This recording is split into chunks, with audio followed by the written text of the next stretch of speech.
नमस्कार दोस्तों, आप सभी का स्वागत है हमारे YouTube चैनल VCS अकेडमी पर। और आज की इस वीडियो में हम नीट IIT से रिलेटेड वीडियो लेकर आए हैं। इस वीडियो से हम कक्षा 12 का प्रत्यावर्ती धारा वाला चैप्टर स्टार्ट करने जा रहे हैं। और इस वीडियो में हम प्रत्यावर्ती धारा से संबंधित बेसिक जानकारी लेंगे, जिसमें हम देखेंगे कि प्रत्यावर्ती धारा और वोल्टता होती क्या है, ये कितनी प्रकार की होती है, प्रत्यावर्ती धारा का औसत मान, वर्ग माध्य मूल मान के बारे में यहाँ पर हम चर्चा करेंगे। साथ में हम देखेंगे इन बिंदुओं पर आधारित कुछ महत्वपूर्ण क्वेश्चन आंसर। विद्यार्थियों, यदि आप हमारे YouTube चैनल पर नए हैं तो चैनल को सब्सक्राइब कर लीजिए, साथ में बेल आइकन भी दबा दीजिए ताकि आपको आगे की वीडियोस की नोटिफिकेशन मिलती रहे। अब मैं आज की इस वीडियो को स्टार्ट करता हूं। सबसे पहले तो हम बात करेंगे प्रत्यावर्ती धारा होती क्या है।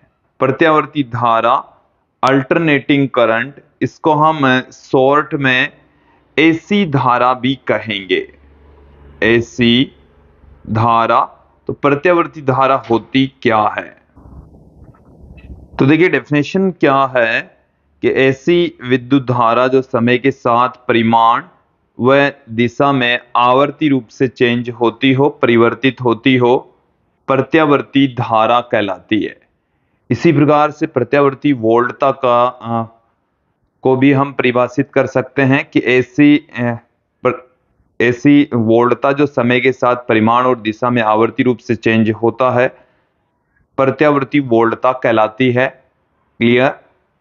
अब देखिए मैं यहां पर कुछ एग्जाम्पल आपके सामने रख देता हूं जो कि प्रत्यावर्ती धारा या प्रत्यावर्ती वोल्टता को बताती है।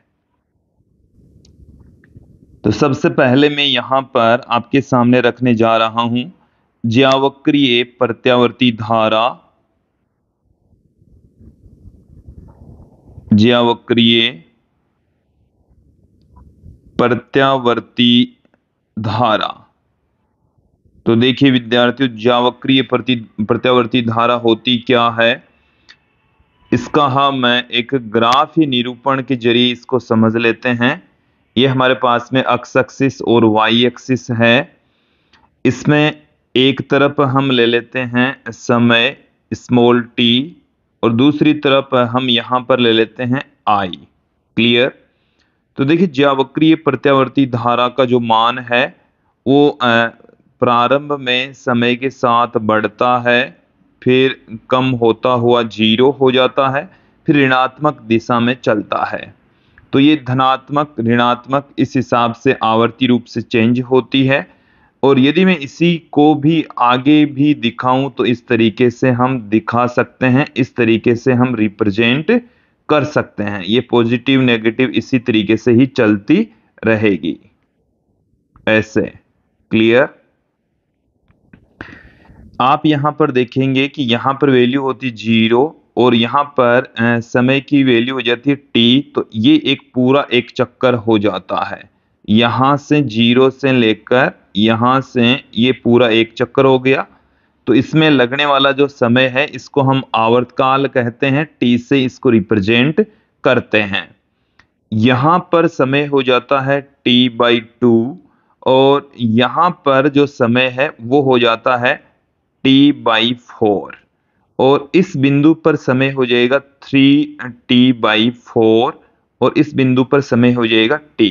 तो ये हमने कुछ गैप दिखाए हैं। 0 से यहां तक जो समय लगता है वो t/4 आवर्तकाल का चौथा हिस्सा, 0 से यहां तक समय लगता है आवर्तकाल का आधा हिस्सा, ये 3/4 और यहां तक आवर्तकाल के बराबर समय लग जाता है। देखिए यहां पर आप देखेंगे कि जो प्रत्यावर्ती धारा है इसकी वैल्यू पहले यहां पर बढ़ते बढ़ते अधिकतम हो जाती है। इसको हम Im से पुट करते हैं और ये वाली जो धारा की वैल्यू होती है ऋणात्मक दिशा में भी इसका मान बढ़ता है, अधिकतम हो जाता है। इसको हम माइनस में Im से पुट करेंगे। तो ये हमने दिखाई है ज्यावक्रीय प्रत्यावर्ती धारा। और ज्यावक्रीय प्रत्यावर्ती धारा को हम I बराबर Im साइन ओमेगा टी से रिप्रेजेंट करेंगे। ये जो Im होता है ये इस ज्यावक्रीय प्रत्यावर्ती धारा का शिखर मान या अधिकतम मान होता है। इसको हम शिखर मान कह सकते हैं, इसे हम अधिकतम मान भी कह सकते हैं। ये जो ओमेगा टी है इसको कला कोण कहा जाता है, कला कोण। और ओमेगा को हम आवर्ती कहते हैं। ओमेगा हमारे पास में यहां पर आवर्ती है। क्लियर? तो ये हमने एक प्रकार यहां पर देख लिया है। कुछ प्रकार हम और यहां पर देखेंगे जो केवल और केवल डायग्राम के जरिए मैं आपको समझाने वाला हूं। तो अब हम दूसरा जो प्रकार यहां पर देखने जा रहे हैं वो है त्रिभुजाकार प्रत्यावर्ती धारा। त्रिभुजाकार प्रत्यावर्ती धारा, त्रिभुजाकार प्रत्यावर्ती धारा। तो देखिए इसे दिखाने के लिए हम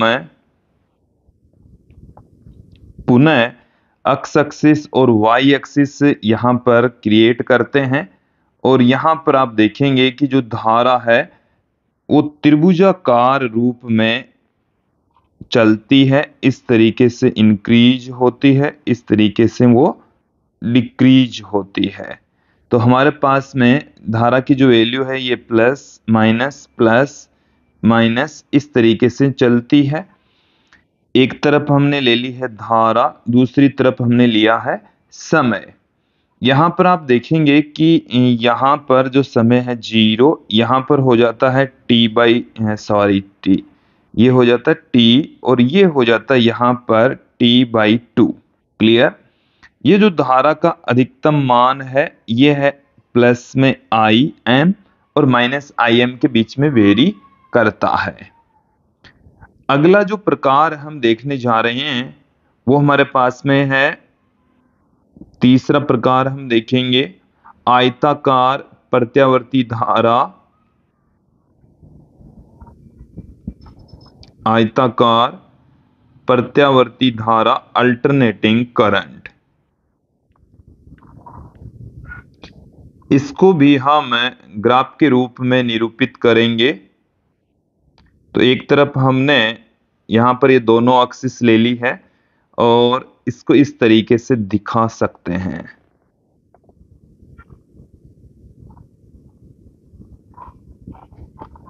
इस तरीके से इसको दिखा सकते हैं। क्लियर? आप यहां पर देखेंगे इसका भी जो मान है ये प्लस माइनस इस तरीके से चेंज होता है। ये अधिकतम मान है प्लस में Im और यहां पर ये है माइनस में Im। ये हमारे पास में t, ये है t/2। तो 0 से t/2 तक इसका मान रहता है प्लस में Im और t/2 से t तक रहता है माइनस में Im। क्लियर? तो ये हमने यहां पर दिखाई है अल्टरनेटिंग करंट, ऐसी धारा जो समय के साथ में आवर्ती रूप से चेंज होती है। क्लियर? अब आगे बढ़ते हैं। देखिए इस चैप्टर के अंदर हम केवल और केवल ज्यावक्रीय प्रत्यावर्ती धारा ही पढ़ने वाले हैं। तो देखिए ज्यावक्रीय प्रत्यावर्ती धारा को रिप्रेजेंट करने का जो तरीका है वो हमने आपको अभी बताया भी है। I बराबर Im साइन ओमेगा टी के रूप में हम लिख सकते हैं। क्लियर?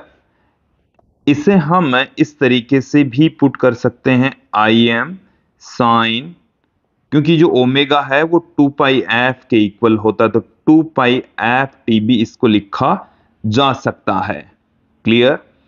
ये जो आप Im देख रहे हैं Im, इसे हम कहते हैं प्रत्यावर्ती धारा का ऐसी धारा का यह शिखर मान, ऐसी धारा का शिखर मान कहलाता है। ये जो आप I देख रहे हैं यहां पर ये ऐसी धारा का तात्क्षणिक मान होता है। ऐसी धारा का तात्क्षणिक मान, ऐसी धारा का ये तात्क्षणिक मान होता है। क्लियर। इसके साथ में आप देखेंगे ये जो ओमेगा टी है इसको हम कला कोण कहते हैं। ओमेगा टी क्या चीज है? ओमेगा टी यहां पर कला कोण है, कला कोण। और ये जो ओमेगा है ये इस प्रत्यावर्ती धारा की रेखीय आवर्ती है। ये जो ओमेगा है इसे आप 2 पाई एफ कह सकते हैं, या इसे आप 2 पाई अपॉन में कैपिटल टी से भी पुट कर सकते हैं। क्लियर। तो ये रही हमारे पास में ज्यावक्रीय प्रत्यावर्ती धारा। इसी प्रकार से मैं बात करता हूं, सिमिलर तरीके से हम ज्यावक्रीय प्रत्यावर्ती वोल्टता को भी पुट कर सकते हैं। तो देखिए ज्यावक्रीय प्रत्यावर्ती वोल्टता V बराबर Vm साइन ओमेगा टी, और इसे भी हम Vm साइन 2 पाई एफ टी के रूप में लिख सकते हैं। क्लियर। और सिमिलर तरीके से यहां पर भी ये जो आप देख रहे हैं Vm, ये AC वोल्टता का शिखर मान है। AC वोल्टता का शिखर मान कहलाता है, अधिकतम मान कहलाता है। शिखर मान कह सकते हैं, इसे आप अधिकतम मान भी कह सकते हैं, मैक्सिमम वैल्यू होती है। क्लियर। ये जो V है ये कहलाता है वोल्टता का तात्क्षणिक मान। तात्क्षणिक मान का अर्थ है किसी क्षण विशेष पर मान। क्लियर। तो ये आपको यहां पर क्लियर हो जाना चाहिए, समझ आ जाना चाहिए। अब देखिए प्रत्यावर्ती राशि। प्रत्यावर्ती राशि का यहां पर मतलब है कि प्रत्यावर्ती वोल्टता या धारा। वोल्टता भी आप ले सकते हैं, V या I। हमने देखा कि इनका जो मान होता है एक पूर्ण चक्कर में, एक पूरा यदि चक्कर लगाएं में 2 बार शून्य हो जाता है, 2 बार शून्य और 2 बार अधिकतम होता है, तथा 2 बार अधिकतम होता है, मैक्सिमम हो जाता है। क्लियर। आप यहां पर देखेंगे, डायग्राम की ओर लौटते हैं वापस। यहां पर आप देखिए कि यहां से यहां तक ये पूरा एक चक्कर हो गया, तो हम ये एक बार अधिकतम हो गया, ये दूसरी बार अधिकतम हो गया, तो 2 बार अधिकतम हो जाता है, 2 बार जीरो हो जाता है, एक यहां पर जीरो हो जाता है, एक यहां पर, एक चक्कर में 2 बार अधिकतम और 2 बार शून्य हो जाता है। क्लियर। अब देखिए आगे हम पढ़ेंगे प्रत्यावर्ती धारा का औसत मान, average value of alternating current. तो देखिए हम ये जानते हैं कि प्रत्यावर्ती धारा में धारा की दिशा और मान दोनों ही आवर्ती रूप से चेंज होते हैं, बदलते हैं, परिवर्तित होते हैं। इस कारण से एक पूरे चक्कर में प्रत्यावर्ती धारा का औसत मान शून्य हो जाता है। इसको हम समझ लेते हैं, जैसे कि यहां पर आप ध्यान देंगे कि हमारे पास में ये एक बार पुनः मैं डायग्राम का निर्माण कर रहा हूं। ये हमारे पास में एक्स एक्सिस और वाई एक्सिस है। ये इस तरीके से इनका धारा की जो वैल्यू है वो चेंज होती है। ये धनात्मक अर्ध चक्कर है, ये ऋणात्मक अर्ध चक्कर है, और इसमें ये जो वैल्यू है ये प्लस में Im है, और यहां पर जो वैल्यू है ये माइनस में Im है। क्लियर। ये 0 है, यहां पर लगने वाला जो समय है वो t, ये जो समय है वो t/2, ये t/4, और ये 3t/4 होता है। क्लियर। यहां पर आप ध्यान देंगे कि इसका जितना मान धनात्मक होता है, जितना मान इसका धनात्मक होगा, यहां से लेकर यहां तक इसका मान धनात्मक है, उतना का उतना ही मान इनका ऋणात्मक होता है। तो जितना मान धनात्मक उतना ही मान ऋणात्मक होता है। क्लियर। इस कारण से इनका जो औसत मान होता है वो शून्य होता है। तो देखिए यहां पर एक महत्वपूर्ण लाइन ये है कि एक पूरे चक्कर के लिए पूरे चक्कर के लिए इसका जो औसत मान है वो 0 होता है। औसत मान कितना होगा? 0 होगा। तो ये एक पूर्ण चक्कर के लिए है। पूरे चक्कर के लिए इसका जो औसत मान है वो 0 रहेगा, 0 रहेगा। क्लियर? फिर मैं यहां से बात करता हूं कि यदि हम पहले आधे चक्कर की ही बात करें, केवल और केवल क्या लेकर चलें? पहले अर्ध चक्कर के लिए धारा का औसत मान। तो देखिए, हम ज्यावक्रीय फलनों के लिए औसत मान ज्ञात कर सकते हैं। वैसे यहाँ पर हम डेरिवेशन तो नहीं देखेंगे, बट मैं आपको सीधा मान बता देता हूँ कि प्रथम अर्ध चक्कर या धनात्मक अर्ध चक्कर के लिए, ये जो आप धनात्मक अर्ध चक्कर यहाँ पर देख रहे हैं, इस धनात्मक अर्ध चक्कर के लिए औसत मान क्या होगा। फिर हम ऋणात्मक अर्ध चक्कर के लिए औसत मान देखेंगे। चलिए मैं एक बार इस डायग्राम को यहां से हटा देता हूं, ध्यान दीजिए। तो हमारे पास में, चलिए, तो देखिए पहले आधे चक्कर के लिए प्रथम अर्ध चक्कर जो कि एक धनात्मक अर्ध चक्कर है, और इस धनात्मक अर्ध चक्कर के लिए धारा का जो औसत मान होता है, पहले आधे चक्कर के लिए मैं I1 से पुट कर देता हूं, और इस I1 की वैल्यू होती है plus 2Im upon pi, plus 2Im upon pi होती है। तो देखिए यहां पर आप ध्यान देंगे प्लस 0.637 Im, ये हमारे पास में इसकी वैल्यू होती है। फिर यहां पर हम बात करेंगे दूसरे अर्ध चक्कर के लिए धारा का औसत मान।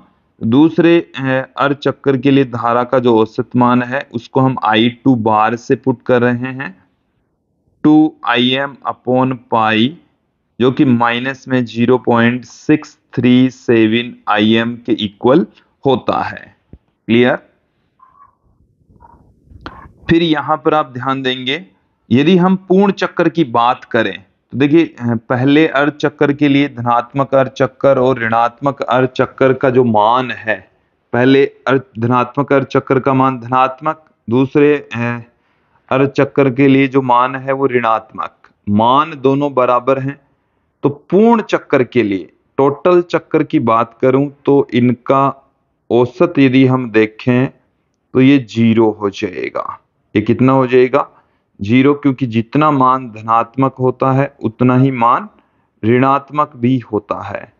तो कुल जो औसत मान है एक पूर्ण चक्कर के लिए वो 0 होता है, 0 होता है। देखिए जिस प्रकार से हमने प्रत्यावर्ती धारा का औसत मान पुट किया है, ठीक उसी तरीके से, ठीक उसी प्रकार से हम प्रत्यावर्ती वोल्टता का औसत मान भी पुट कर सकते हैं। क्लियर? तो यहां पर आप ध्यान दें कि धनात्मक अर्ध चक्कर में प्रत्यावर्ती वोल्टता का जो औसत मान है वो हमारे पास में देखिए कितना निकल कर आ रहा है।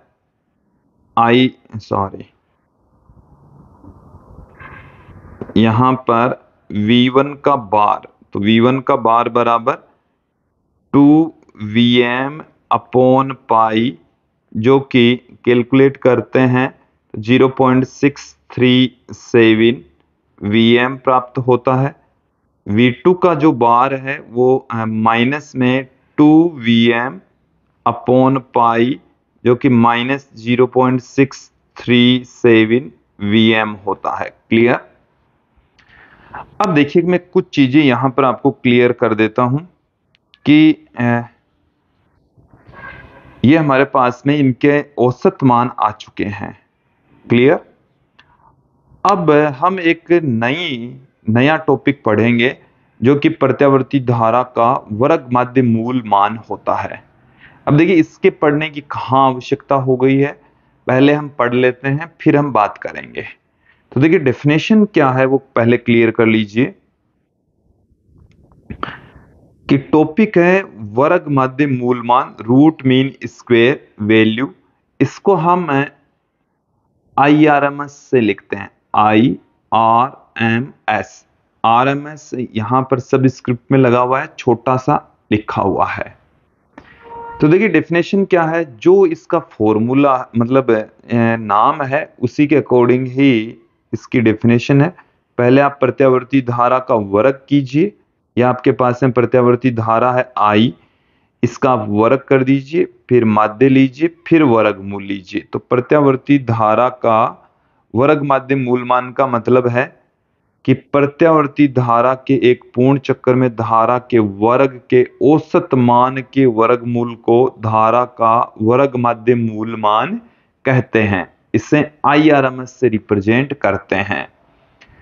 देखिए यहां पर हम वैल्यू पुट कर देते हैं। IRMS की वैल्यू फाइंड आउट करने के लिए IM का मान I की वैल्यू होती है IM sine omega T, sine omega T. तो यहां पर I स्क्वेयर है तो IM square sine square omega T.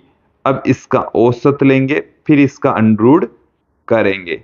विद्यार्थियों यहां से यदि हम कैलकुलेट करें तो हमारे पास में फाइनली जो वैल्यू हमें प्राप्त होती वो है IM बट्टे में अंडर 2। और यदि यहां से हम कैलकुलेट करेंगे 1/√2 की वैल्यू तो 0.707 IM हमें प्राप्त होगी। तो ये IRMS हमें प्राप्त हो चुका है। अब मैं बात करता हूं इसी प्रकार से हम प्रत्यावर्ती वोल्टता का भी IRMS मान प्राप्त कर सकते हैं। इसी प्रकार से देखें VRMS, यह है प्रत्यावर्ती वोल्टता का वर्ग माध्य मूल मान, जो कि सिमिलर तरीके से VM बट्टे में √2 के बराबर होगा। इसे भी हम 0.707 VM से पुट कर सकते हैं। क्लियर। अब देखिए ये हमने वर्ग माध्य मूल मान पढ़ा। अब यहां पर कुछ चीजें क्लियर कर लीजिए कि मैं यहां पर बात कर रहा हूं DC धारा, DC धारा। तो DC धारा का मापन करने के लिए हम एक उपकरण का प्रयोग करते हैं जिसे हम एमीटर कहते हैं। क्या कहा जाता है? एमीटर। और ये होता है DC एमीटर। एमीटर भी कौन सा होगा? DC ammeter. क्लियर। ये जो DC एमीटर है वो प्रत्यावर्ती धारा के चुंबकीय प्रभाव पर आधारित होता है। धारा के चुंबकीय प्रभाव पर आधारित होता है। क्लियर। और ये धारा का औसत मान मापता है। धारा का कौन सा मान मापेगा? औसत मान का मापन करता है। इसी तरीके से आप देखें, जिस तरीके से DC धारा का मापन करने के लिए एमीटर है, उसी तरीके से DC वोल्टता का मापन करने के लिए DC वोल्टमीटर होता है। तो इन चीजों को क्लियर करेंगे। मैं ये सब कुछ क्यों बता रहा हूं, तो ये भी धारा के चुंबकीय प्रभाव पर आधारित होता है। ये भी वोल्टता के औसत मान का मापन करता है। अब यहां पर हम पढ़ते हैं प्रत्यावर्ती धारा का औसत मान, जो कि हमने पिछला टॉपिक पढ़ा। तो प्रत्यावर्ती धारा का एक पूर्ण चक्कर के लिए जो औसत मान होता है वो 0 होता है। ये हमने पहले ही क्लियर कर दिया है। प्रत्यावर्ती धारा का एक पूर्ण चक्कर के लिए जो औसत मान है वो 0 होता है। क्लियर। तो एक पूर्ण चक्कर के लिए धारा का औसत मान 0 होता है, 0 होता है। इस कारण से प्रत्यावर्ती धारा का मापन हम DC एमीटर से नहीं कर सकते। प्रत्यावर्ती वोल्टता का मापन हम DC वोल्टमीटर से नहीं कर सकते। क्यों नहीं कर सकते, इसलिए अब तक क्लियर हो जाना चाहिए। क्योंकि जो DC वोल्टमीटर है ये औसत मान का मापन करता है, जबकि प्रत्यावर्ती धारा का या प्रत्यावर्ती वोल्टता का जो औसत मान है वो तो 0 होता है। इसलिए इनके जरिए हम इसका मापन नहीं कर सकते। तो इनका मापन करने के लिए हम किसका प्रयोग करेंगे? तो देखिए यहां पर हम औसत मान की बजाय प्रत्यावर्ती वोल्टता या धारा के वर्ग माध्य मूल मान के मापन करते हैं। तो एसी धारा का मापन, एसी धारा का मापन करने के लिए हमें एक एमीटर की जरूरत पड़ती है, जिसको हम तप्त तार एमीटर कहते हैं, तप्त तार एमीटर। और ये जो तप्त तार एमीटर है, ये धारा के तापीय प्रभाव पर आधारित होते हैं, धारा के तापीय प्रभाव पर आधारित उपकरण होता है। क्लियर।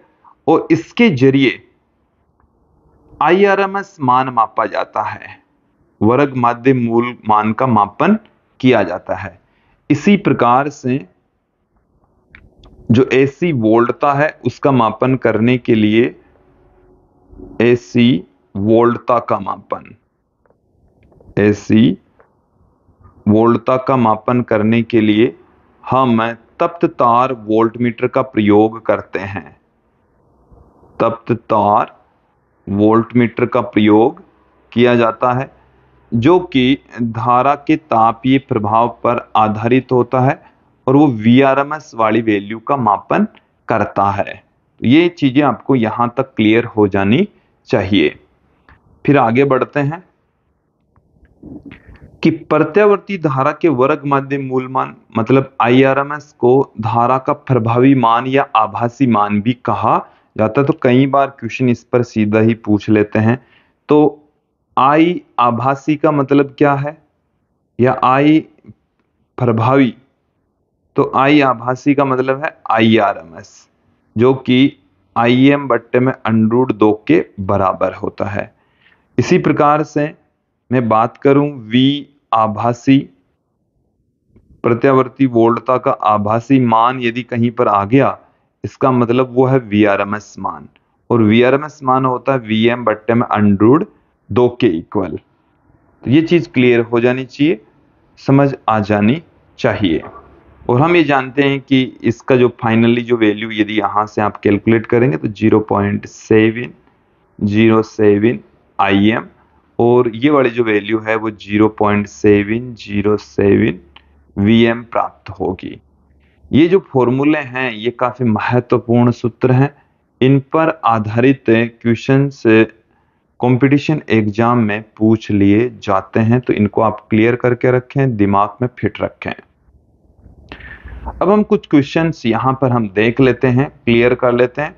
कुछ क्वेश्चंस हमने यहाँ पर इनकी जो थ्योरी पढ़ी है वहीं से आ जाते हैं। कुछ क्वेश्चंस अब हम और देख लेते हैं कि एक जनरेटर के द्वारा उत्पन्न विभव V बराबर 240 से साइन 120 t वोल्ट से दर्शाया गया है, जहां t सेकंड में, तो आवर्ती और आईआरएमएस वोल्टेज क्या है। देखिए इसको क्लियर करें। देखिए विद्यार्थियों, हमें V इज इक्वल टू दे रखा है 240 साइन 120 t। हम स्टैंडर्ड फॉर्मूला जानते हैं प्रत्यावर्ती वोल्टता के तात्क्षणिक मान का, V बराबर Vm साइन ओमेगा t, ये हम जानते हैं। क्लियर। तो यहां पर आप देखेंगे कि यदि हम इन दोनों को कंपेयर करें तो Vm का मान है वो हमारे पास में है 240, इसका जो मात्रक है वो हमें यहां पर दे रखा है वोल्ट, ये वोल्ट में है, तो इसका मात्रक भी वोल्ट में ही होगा। Vm हमें दे रखा है, तो Vrms हमारे पास में कितना आ जाएगा, Vm बट्टे में √2, तो 240 बट्टे में √2 हमें प्राप्त हो चुका है। हालांकि यहां से हम कैलकुलेट करेंगे तो 240 गुणा 0.707, और यहां से यदि आप कैलकुलेट करेंगे तो ये हमारे पास में 169.68 वोल्ट प्राप्त हो जाएगा। तो ये हमें लगभग 170 वोल्ट ऑप्शन सी में नजर आ रहा है। साथ में हमें क्या पूछा है, आवर्ती पूछी है। यहाँ पर आवर्ती पूछिए, आरएमएस वोल्टेज की वैल्यू पूछिए। तो देखिए यहां से आप कंपेयर कीजिए इन दोनों को। यहाँ पर अपने पास में साइन 120t और यहाँ पर साइन ओमेगा टी, तो कंपेयर करोगे तो आपके पास में ओमेगा की जो वैल्यू है वो 120 प्राप्त हो जाएगी। ये होती है रेडियन पर सेकंड में। क्लियर? ओमेगा बराबर होता है 2 पाई एफ, जो कि 120 हो जाएगा यहाँ से, और एफ बराबर हमारे पास में आ गया है 120 बट्टे में 2 पाई, तो 120 बट्टे में 6.28, तो ये लगभग 19 हर्ट्ज हमें प्राप्त हो जाता है। क्लियर? नेक्स्ट क्वेश्चन की ओर बढ़ते हैं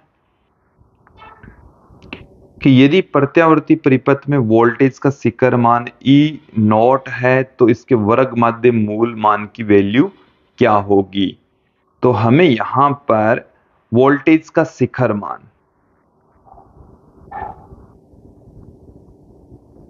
वोल्टेज का शिखर मान, वोल्टेज का जो शिखर मान है Vm से हम पुट करते हैं, जो कि हमें यहां पर ई नोट से दे रखा है। अब हमें यहां पर पूछा है Vrms मान पूछा है, वर्ग माध्य मूल मान, जो कि Vm बट्टे में √2 के बराबर होता है। तो यहां पर ई नोट बट्टे में √2 हमारे पास में आ जाएगा। तो यहां से आप ऑप्शन गौर करके देखेंगे तो ऑप्शन डी हमारे पास में सही हो जाएगा। क्लियर? नेक्स्ट क्वेश्चन की ओर बढ़ते हैं। प्रत्यावर्ती एसी मुख्य 220 वोल्ट का शिखर मान क्या होगा। तो देखिए यहां पर हमारे पास में एसी वोल्टता है, इसका मतलब है कि वो Vrms दे रखा है और ये हमें 220 वोल्ट दे रखा है, 220 वोल्ट हमें दे रखा है। Vm का मान हमें यहां पर पूछा है। विद्यार्थियों हम जानते हैं कि Vrms बराबर Vm बट्टे में √2 होता है।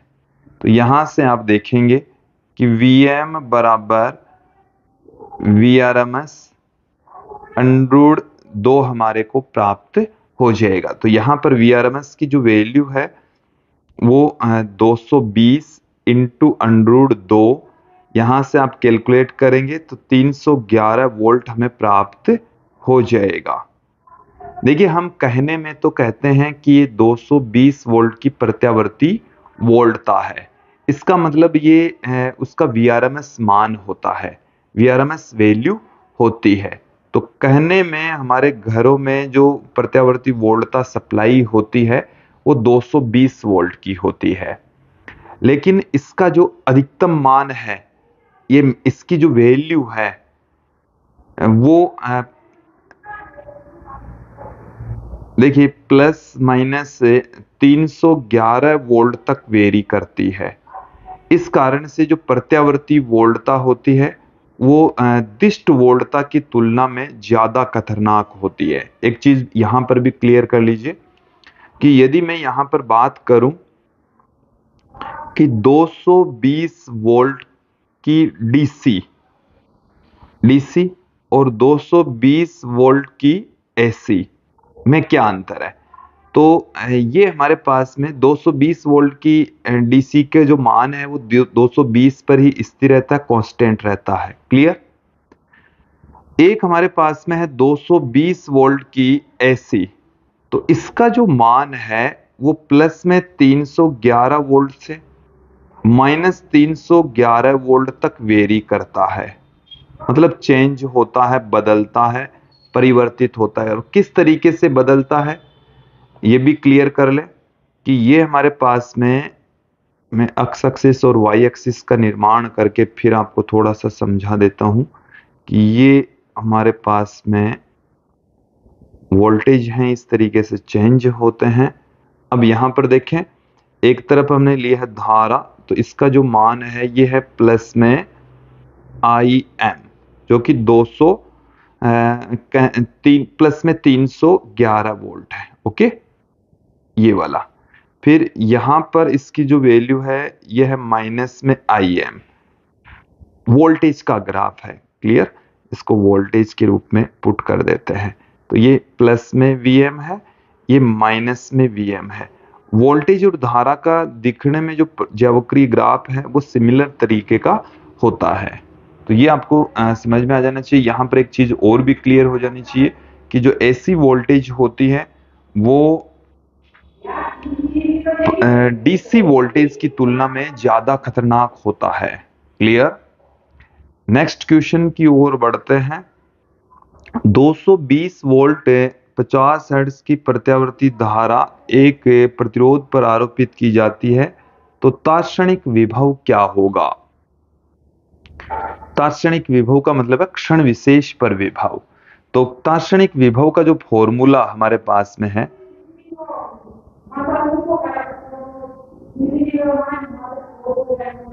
तात्क्षणिक विभव या तात्क्षणिक जो वोल्टता है हमारे पास में V इक्वल टू प्राप्त होती है Vm साइन ओमेगा टी, जिसे हम इस तरीके से भी पुट कर सकते हैं, साइन 2 पाई एफ टी।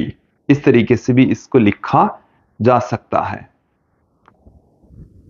देखिए यहां से आप ध्यान देंगे, ये हमें इस क्वेश्चन के अंदर Vrms का जो मान है वो दे रखा है 220 वोल्ट। हमें इस तात्क्षणिक मान को लिखने के लिए Vm की वैल्यू की आवश्यकता पड़ेगी, जो कि Vrms अंडरूट 2 होगा। तो Vrms की वैल्यू हमारे पास में 220, तो 220 अंडरूट 2 वोल्ट होगा। क्लियर, तो 220 अंडरूट 2 साइन, इसके अलावा हमें एफ की वैल्यू दे रखी है 2 पाई इंटू 50 टी। तो ये अपने पास में आ जाएगा 220 अंडरूट 2 साइन 100 पाई टी। ये अपने पास में वैल्यू आ गई है V की। क्लियर,